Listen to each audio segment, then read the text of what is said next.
कल पीआईबी में यानी प्रेस ब्यूरो ऑफ इंडिया में अरावली संरक्षण और नई खनन नीति पर कुछ अपडेट्स दिया गया।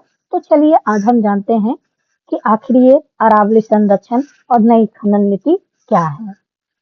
तो दरअसल ऐसा है कि अरावली पर्वतमाला से जुड़ा मामला कई वर्षों से उच्चतम न्यायालय में विचाराधीन है। इसका मूल प्रश्न यह है कि अरावली पहाड़ी आखिर है क्या और उन्हें कैसे परिभाषित किया जाए। और इसी मुद्दे को लेकर अलग-अलग राज्यों में अलग-अलग परिभाषाएं लागू थी, जिससे खनन, निर्माण और पर्यावरण संरक्षण को लेकर भ्रम बना हुआ था। और हालिया सुनवाई में सुप्रीम कोर्ट ने केंद्र द्वारा प्रस्तावित वैज्ञानिक परिभाषा को स्वीकार कर लिया है, जिसकी वजह से अरावली और अरावली को लेकर के बहुत सारे विवाद खड़े हुए। इसमें जिस गुफा की ऊंचाई आसपास के सामान्य धरातल से कम 100 मीटर से अधिक है, वही अरावली हिल मानी जाएगी, यानी कि अरावली पर्वत।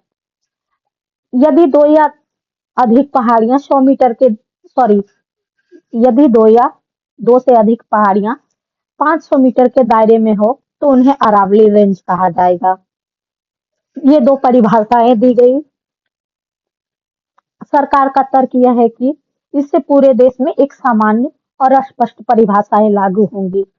हालांकि इसी बिंदु पर विवाद शुरू होता है, क्योंकि अरावली केवल ऊंचाई नहीं बल्कि एक पूरा पारिस्थितिकी तंत्र है। जैसा कि हम देख रहे हैं, अरावली गुजरात, राजस्थान, हरियाणा से लेकर न्यू दिल्ली तक फैला हुआ है। और यह है हमारी अरावली रेंज के बारे में कुछ इंफॉर्मेशन। अरावली पर्वतमाला लगभग 3.2 अरब वर्ष पुरानी है। इसका निर्माण आर्कियन युग में हुआ था। ये बलित पर्वत है जो विवर्तनिकी प्लेटों की गति के परिणाम स्वरूप बने और इस प्रकार पृथ्वी पर भूवैज्ञानिक रूप से अक्षुण्ण रहने वाली सबसे प्राचीन भू आकृति में से एक है। ये इसका प्रकार है तो यह एक बलित पर्वत है और इसका निर्माण आर्कियन युग यानी प्रीकैम्ब्रियन काल में हुआ था। और इसमें चट्टानों का प्रकार है नीसशिस्ट, क्वार्टरजाइट, संगमरमर और ग्रेनाइट। और इसकी प्रक्रिया भूपर्पट्टी के बलन और ज्वालामुखी गतिविधियों से निर्मित। सदियों से इन पर्वतों का क्षरण होता रहा, जिससे इसकी ऊंचाई बहुत कम हो गई। अरावली पर्वत अब ऊंचे पर्वत नहीं बल्कि हिमालय की तरह कटी हुई पहाड़ियां बन गई हैं। तो इसमें जैसा कि मैंने ऊपर भी बताया है कि अरावली की नई परिभाषा, अरावली जिले में कोई भी भू आकृति जिसकी ऊंचाई स्थानीय राहत से 100 मीटर या उससे अधिक है। अब फिर यह स्थानीय राहत क्या है? तो ऊंचाई की गणना को पहाड़ी घेरने वाली निचली कंटूर रेखा, लोएस्ट काउंटर लाइन से की जाएगी और दायरा होगा इसमें पहाड़ की चोटी, सहायक ढलान और संबंधित भू आकृतियां भी इसमें शामिल किया गया है।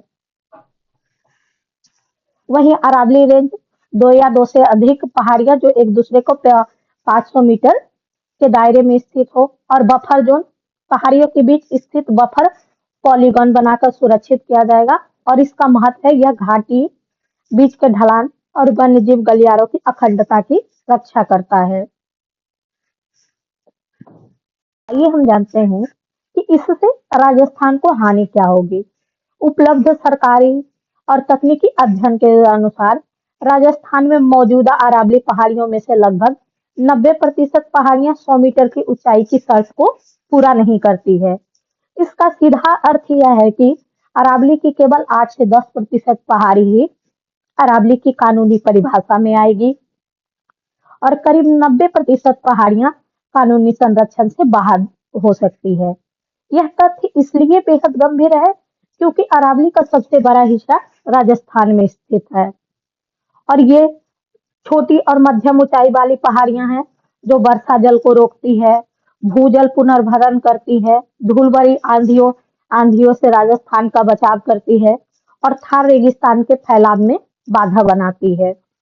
इसके साथ ही विशेषज्ञ चेतावनी दे रहे हैं कि यदि ये पहाड़ियां संरक्षण से बाहर हुई तो अलवर, जयपुर, दौंस, दौसा, सीकर, झुंझुनू, उदयपुर और राजसमंद जैसे जिलों में भूजल स्तर और गिरेगा, सूखे की तीव्रता बढ़ेगी, खनन और अनियंत्रित निर्माण को बढ़ावा मिलेगा।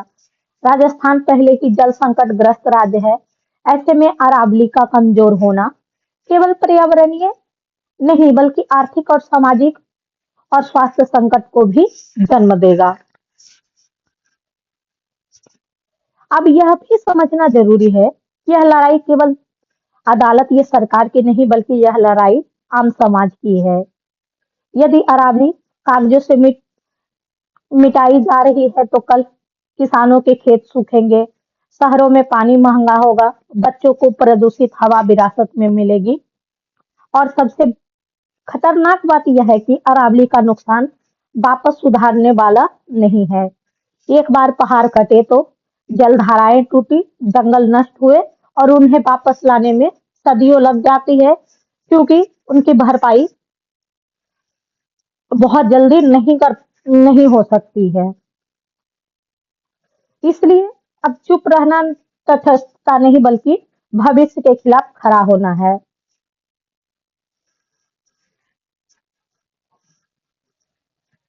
साथ ही सरकार ने कुछ कुछ ये खनन पर प्रतिबंध भी लगाया है, जिसमें नई लीज पर रोक लगाई है कि जब तक कि एमपीएसएम तैयार नहीं हो जाता नई खनन पर अंतरिम रोक लगा दिया गया है। पूर्ण प्रतिबंधित क्षेत्र घोषित किया गया है। टाइगर रिजर्व और वन्य जीव गलियारे को पूर्ण प्रतिबंधित क्षेत्र घोषित किया गया है, यानी कि नो गो जोन, यानी इन इन सब जगहों पे जाना नहीं है। संरक्षित क्षेत्रों के आसपास 1 किलोमीटर का बफर जोन बनाया गया है और आर्द्र भूमि रामसर साइट से 500 मीटर की दूरी तक वृक्षारोपण कैंपा या सरकारी फंड से लगाए गए वन निगरानी और भविष्य के लिए योजना आईसीएफआरई की भूमिका पूरी अरावली रेंज गुजरात से लेकर दिल्ली तक के लिए एक सस्टेनेबल माइनिंग प्लान तैयार करना है। तकनीकी सुरक्षा के लिए ड्रोन और नाइट विजन सीसीटीवी से निगरानी की जाएगी। परिवहन के लिए ई चालान मैचिंग और हाईटेक वेब ब्रिज बनाया जाएगा। और मौजूदा खादानें पुरानी खादान केवल तभी चलेंगी जब वे टिकाऊ खनन की सिफारिशों को सख्ती से पालन करेंगी। इसमें अरावली से रिलेटेड कुछ प्रमुख आंकड़े हैं। 37 जिले हैं। अरावली पर्वतमाला को ऐतिहासिक रूप से इन जिलों में मान्यता दी गई है और 100 मीटर न्यूनतम ऊंचाई का पैमाना है। 1 किलोमीटर संरक्षित क्षेत्र के चारों ओर खनन मुक्त जोन है। तो अब हमारा एक सवाल ये भी है कि क्या विकास का मतलब प्रकृति का खत्म होना है और क्या हमारे बच्चों का हक आज के मुनाफे से कम है? क्योंकि चाहे पेड़ हो, पहाड़ हो, पर्वतमाला हो या भूमि, आज भी हम कह रहे हैं ना सस्टेनेबल डेवलपमेंट की बात कर रहे हैं, यानी सतत विकास। हम आज आज जिन जिन जिन चीजों का संरक्षण करेंगे उसका उपयोग हमारी आने वाली पीढ़ियों के लिए भी लाभदायक होगा। तो अरावली बचाओ क्योंकि यह सिर्फ पहाड़ी नहीं बल्कि जीवन रेखा है।